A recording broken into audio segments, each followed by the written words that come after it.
तो इसलिए हम कहना चाहते हैं इस सरकार को अब हटाना है।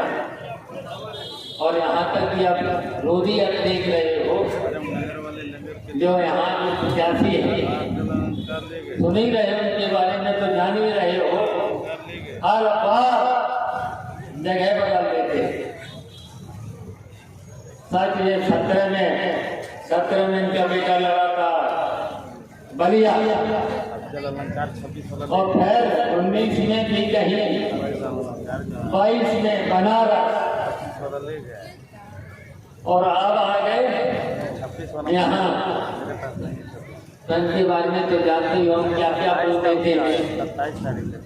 और ये सही है, यानी कि पिताजी जो कैंडिडेट हैं, इनके पिताजी दिल्ली में, क्योंकि यहाँ उत्तर प्रदेश में तो कोई सुनता नहीं है, दिल्ली में बैठ करके अपने समाज, खैर हम जानते हैं कि इनका समाज सामान्य समाज है, राजदार समाज है, मेहनत मजदूरी करने वाला समाज है, तो उसको बेचने का काम दिल्ली में बैठ करके वहां से पैसा लेने का काम करते हैं। हर चुनाव वो पता ही नहीं, अभी थोड़े दिन पहले आपको याद होगा, 1 साल पहले उत्तर प्रदेश के मुख्यमंत्री के लिए क्या कह रहे थे, चल सन्यासी मंदिर में और मठ में रहते हैं, कह रहे थे। सब लोगों ने सुना है। तो ये रुपया समझ लो, इनको 1 रुपया नहीं, गपचे वाले रुपया तो समझ ही गए हो। और यहाँ तक कि और बेटा जो चुनाव लड़ रहा है, तो बाप तो 1 नंबर ही है और बेटा है 10 नंबर। समझ लो, ये 1 रुपया है, पीले गपचे वाले 1 रुपया, इनसे बचना है। और ये राजीव राय है, समाजवादी पार्टी के प्रत्याशी, इंडिया गठबंधन के प्रत्याशी। बताइए, 10 वर्ष से ये दलित लेने के नहीं कर सेवा ही कर रहे हैं, सबकी मदद कर रहे हैं, जो पहुंचता है उनकी मदद कर रहे हैं। और हमको कहेंगे ऐसी मदद करनी है, और जब यहाँ से सांसद बन जाओ और ज्यादा मदद करनी, और मदद करनी। और फिर हम लोगों ने और इंडिया गठबंधन ने अब इस चुनाव के बाद से भारतीय जनता पार्टी यहाँ से जाएगी और इंडिया गठबंधन की इस देश में सरकार बनेगी। और फिर उसके बाद फिर उत्तर प्रदेश की सरकार भी जाएगी, उत्तर प्रदेश की भी सरकार जाएगी।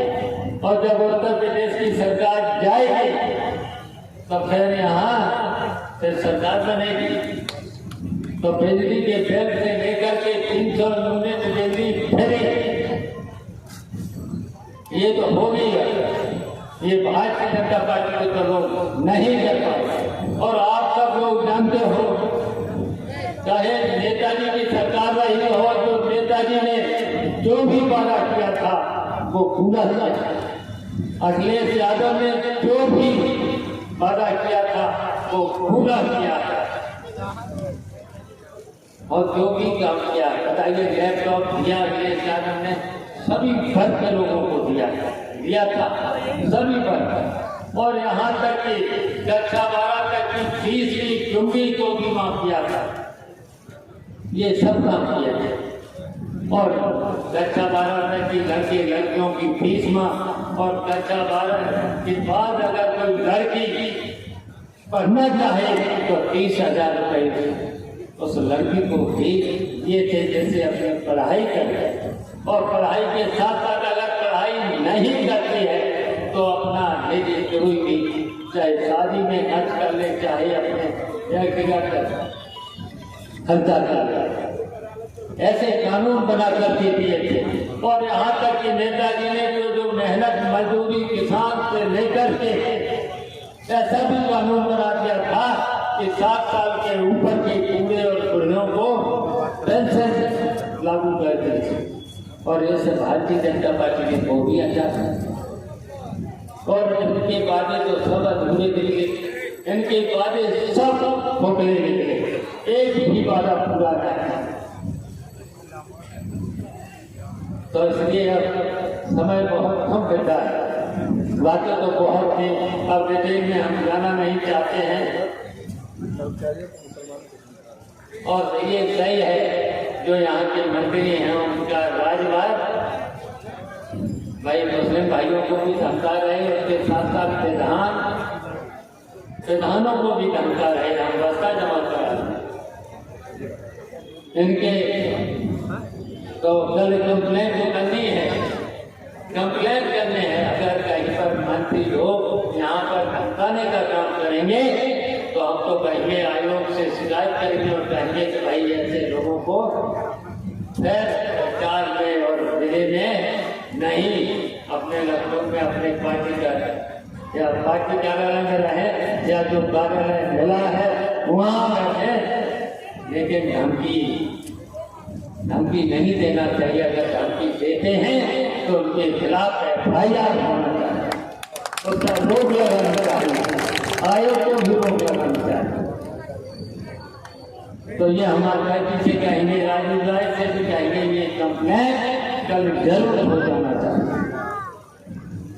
और देखिए आपने तो 8 महीने पहले उस समय भी कितनी विषम परिस्थितियां थी और विषम परिस्थितियों में हमारे आने के बाद आप डरे नहीं थे, उत्पीड़न भी आपका हुआ था। और जहां जहां अभी भी हम बधाई देना चाहते हैं, धन्यवाद देना चाहते हैं संभल के लोगों को, बधाई के लोगों को, मैनपुरी के लोगों को भी हम बधाई देना चाहते हैं। उत्पीड़न किया गया, मतदाताओं को धमकाया गया और वहां पर पुलिस प्रशासन के द्वारा तब भी वहां के लोगों ने वहां पर लाठी भी पड़ी, लेकिन जितनी भी लाठी पड़ी उसके बावजूद भी उन्होंने जम के वोट डालने लगा।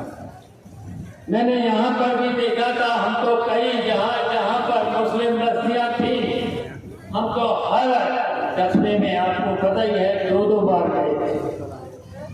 यहाँ पर भी रेड कार्ड और पीला कार्ड दिया गया। जब रेड कार्ड पीला कार्ड किया तो चिंता मत करना, मैंने कहा था चिंता मत करना, हम भी यहीं रहेंगे और हम रहे यहाँ पर 7 दिन रहे और 7 दिन रह करके हमारी बात को मान करके, समाजवादी पार्टी के नेताओं की बात को मान करके, अखिलेश यादव की बात मान करके, तो अब तो और किस्म परिस्थितियाँ हैं, अब तो और किस्म परिस्थितियाँ हैं कि भारतीय जनता पार्टी के लोग समझ चुके हैं आपकी बात। अब तो समाजवादी पार्टी और गठबंधन, इंडिया गठबंधन की सरकार बनने वाली है, तो ये और भी षड्यंत्र कर सकते हैं। उन षड्यंत्रों को हम लोग रहेंगे, सब लोग रहेंगे और रह करके उन षड्यंत्रों का पर्दाफाश करते हुए, और आप लोगों से भी हम अपील करना चाहते हैं, करने की कोई बात नहीं, अपने मत का प्रयोग जरूर करना है, अपने मत का प्रयोग जरूर करना है। तो हम चाहते हैं कि करेंगे आप सब लोग, तो हाथ उठा करके बताइए सब लोग, अपने सब लोग, अभी सब लोगों के हाथ नहीं होते, सब लोग हाथ उठाते हैं, सब लोगों के हाथ नहीं होते, उठाइए, सब लोगों के हाथ उठाइए। और हम तो कहेंगे कि उस दिन सब लोग अपने अपने मोहल्ले में, अपने अपने परिवार का जो भी मत हो उसको बोलेंगे, स्टेशन पर ले जा करके और अपना मत का प्रयोग जरूर करना और साइकिल का बटन दबा करके राजीव राय को जिताने का काम करें। बताइए करेंगे?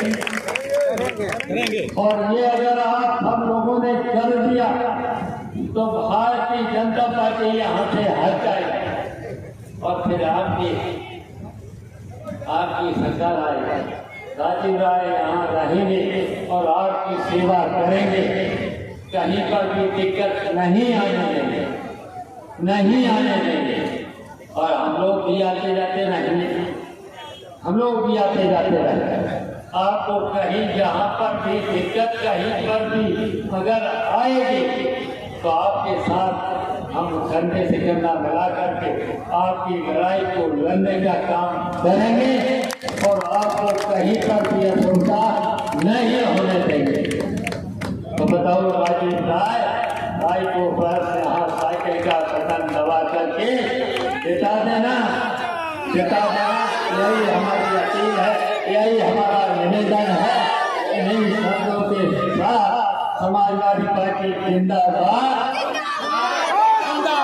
जिंदाबाद। और ये जो सरकार संविधान बनाना चाहती है, लोकतंत्र को खत्म करना चाहती है, आरक्षण को नहीं देना चाहती है, तो हम इस लड़ाई को लेकर के संविधान को भी बचाएंगे और लोकतंत्र को भी बचाएंगे, जिससे कि आपके मत से ही सरकारें बने।